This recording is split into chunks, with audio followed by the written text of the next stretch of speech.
Alrighty, welcome in. This is the College Football National Championship preview. With me, as always, the Beers and Banter crew, Brett and Taylor, Edlin, and Jack Pilk. How we feeling, boys?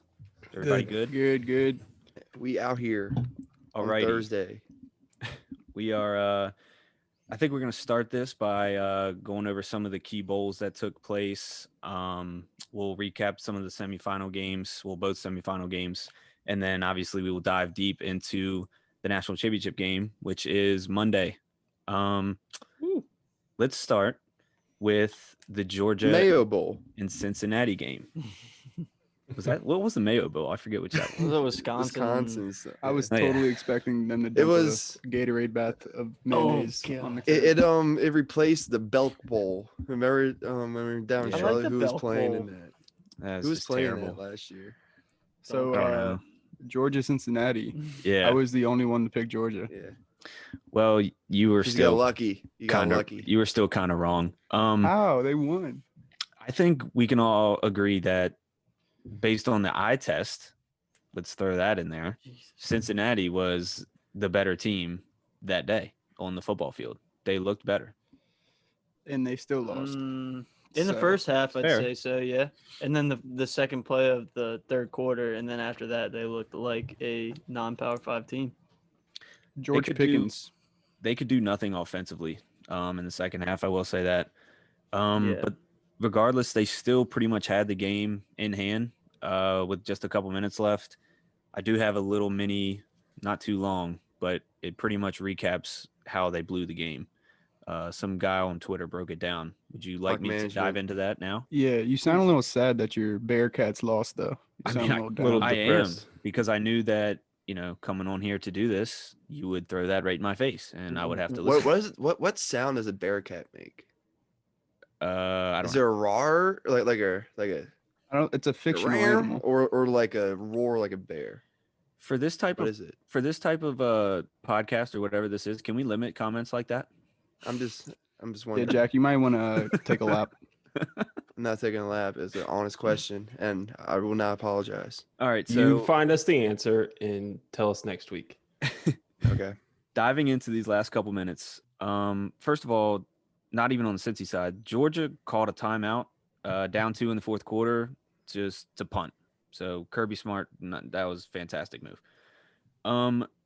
So Cincinnati, they had the ball back. They were up 2 in the fourth quarter. They snapped the ball with 12 seconds left on a running play clock. Okay, they had the lead. It was inside of 2 minutes. They snapped it with 12 seconds. They then snapped it again with 10 seconds on the play clock. Okay. Then they proceeded to throw the ball on 3rd and 2 with a running clock. It was incomplete. Stop the clock. Okay. They had the punt. So since he snapped the ball with a moving clock with 12 and 10 seconds left, saved Georgia 22 seconds. Then without any timeouts, like I just said, they threw the ball on 3rd down, incomplete. That saved them theoretically 40 seconds. Okay. With 7 seconds left in the game, Georgia kicked the game-winning field goal. So, what does that tell me? Non-Power 5 coach. All right, Doesn't know how to I knew time you were gonna. manage. I knew you were gonna go right to that. I mean, if this guy just literally, if they just run the ball, like, and they don't go out of bounds and throw the ball on 3rd and 2, like, they probably win, or they make Correct. Georgia's life a hell of a lot harder to go I was down. really and get looking forward to that bowl game, and it really just let me down watching it. The best part was the walk-on kicking the game winner. Yeah, and it was just I was pulling my hair out that whole game. Mhm. I don't know. It's very upsetting that they didn't get to win, but I think they proved to everyone that they deserve to be on the field with the big boys. What about? I mean, they didn't have as good of a season as UCF did when they beat a SEC team, and That is true. UCF still doesn't get the respect.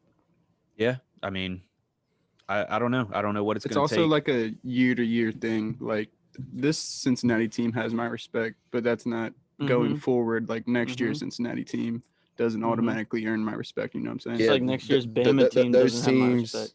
I Every think year's like- I think Like- Bama like- has my respect. every year a non-Power 5 team, like a different non-Power 5 team, is going to have like that undefeated season. Like it's very rare that like Cincinnati or UCF has like back-to-back seasons like this. Like it's usually because they have like a really good team that one year and then a bunch of seniors leave Well, And and yeah. that's another reason to expand the playoff picture. Give those one-off teams a chance.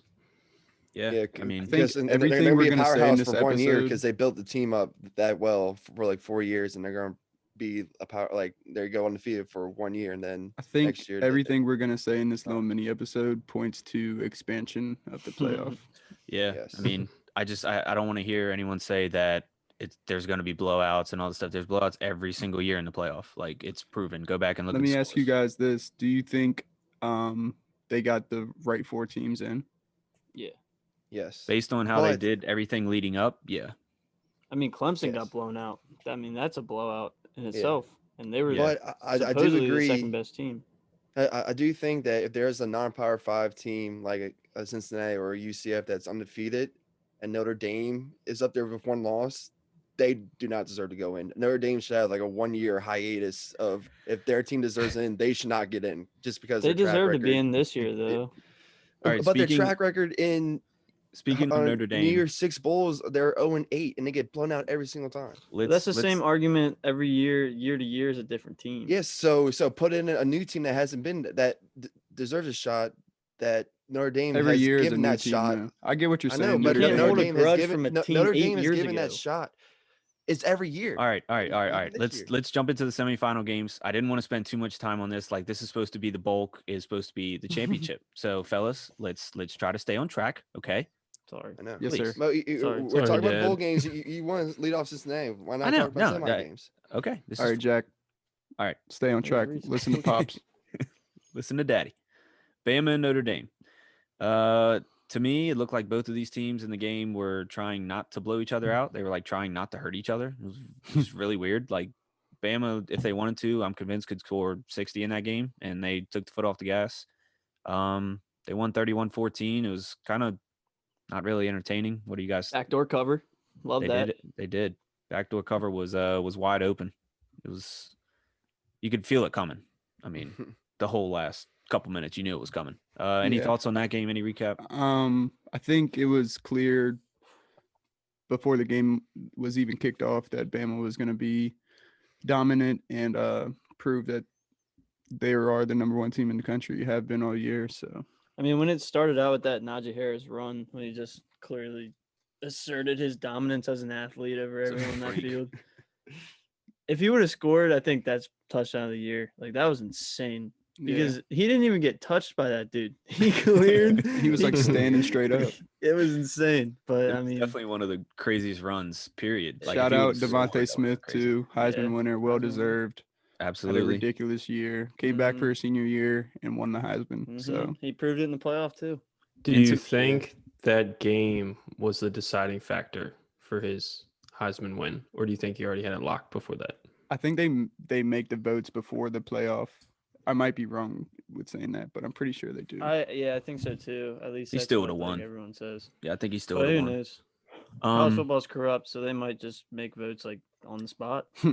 to me, one more thing about that game, like I didn't even feel like Notre Dame played like that bad. Like they had that great drive. I think it was the last couple minutes of the first quarter, and it led into the second quarter. It was like an 8-minute drive that Mm-hmm. they scored a touchdown. Like that was obviously the formula. If they were going to win, they just couldn't do it again. Like Yeah, they couldn't you do could anything. just- Yeah, else. I You feel like could they just put tell all they their. were outmatched. I feel like they just put all their energy into that one drive. Yeah, and Yeah. then the defense let up a touchdown in 3 plays, and the offense was gassed when they went back out there Yeah, from the last right. drive. So All right. The second semifinal game, Ohio State and Clemson. What a game this was, like top to Mm. bottom. Yeah. Justin Fields went, as Hardy He would went say, nuts. unconscious and just put the team on his back, really. And with Sermon running the rock the way he has been in the conference championship and last week, they could definitely play with Bama. yeah, we're I in for a think. good one. Yeah. I don't think I'm overstepping by saying that was one of the best games I've ever seen played from Justin Fields. Like, Yeah, of one any- of the best performances. yeah, of anybody. Mhm. Like, he was, what do you have, 6 touchdowns, and he took that just brutal hit, which I Yeah, didn't even That think was he was not gonna. targeting. That's a separate issue. We don't have to get into Mhm. that. Um, Yeah, especially when you go, or I think there's a stat like on balls 20 yards plus, he went 6 of 9 for 222 yards and 3 touchdowns. Like, Yeah, yeah, every that's time he just launched one. along with taking that hit. That's- So Every time he launched one, we were at Eland's, we were just like, I had the under, and every time he launched one, I was just like, no, because you just knew Olave or McMillan was just going to so be there 6 catching it, like- completions with half of those touchdowns along with 222 yards. No math whiz, but that's a lot of yards per It's catch. like 40 a play. two of the biggest things that I took away from this game. Ohio State dominated Clemson like in the trenches. Like both Mhm. sides of the ball, they were moving Clemson, like physically just Yeah. dominating them, which I did not expect like at all. Sermon had a good game, and ETN was kind of a non-factor. So I mean, they were just playing harder. It looked like they were more physical. It was just domination. I really question Clemson's play calling, especially on like third and long, even like third and medium. Like there was like 2 instances where they had a QB sweep with Trevor Lawrence on like 3rd and 5 Yeah, when they like were like I'm in a 2-possession game. Like they were down by 2 scores and they were running plays like that. It really just didn't make sense. I'm glad you brought that up. That led me into my second point. So Clemson scored 14 in the first quarter. Obviously, going into the game, it came out and we knew that Tony Elliott, the OC for Clemson, was out. And I was just like, I was blown away by the amount of people that said like this wasn't going to be a big deal. Trevor Lawrence, ETN, they've been in that system. They'll be fine. whenever you have the guy who's been calling plays for you all year out, And, like, it's a big Dude, deal. this guy he's scheduled to make like over $1 million. Like you can't replace that out of nowhere. Yeah. Like, so especially yeah, unexpectedly like that. yeah, and at the end of the day, like Lawrence and ETN, they're fantastic, but they're college kids. Like you can't expect them to make in-game adjustments like that by themselves. And they scored 14 points in the first quarter.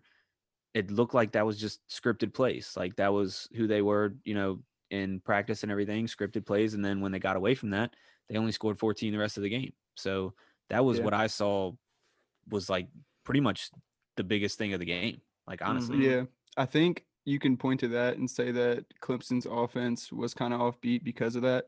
But at the same time, you can't take anything away from Ohio State because even with Clemson's OC, Ohio State still would have put up 49, 50. Yeah. Like they Yeah. were just unstoppable on offense. yeah, it For was sure. one of the more Honestly, one impressive of games the- that I've seen. Yeah, back to Justin Fields, probably the guttiest performance I've seen out of a college quarterback in a Absolutely. long time, because that hit he took was like we were sure he was out for the game with broken ribs, punctured lung, something, and he just comes back 2 plays later, tosses a touchdown, and then runs straight to the tent. Yeah, I mean, I completely agree with that.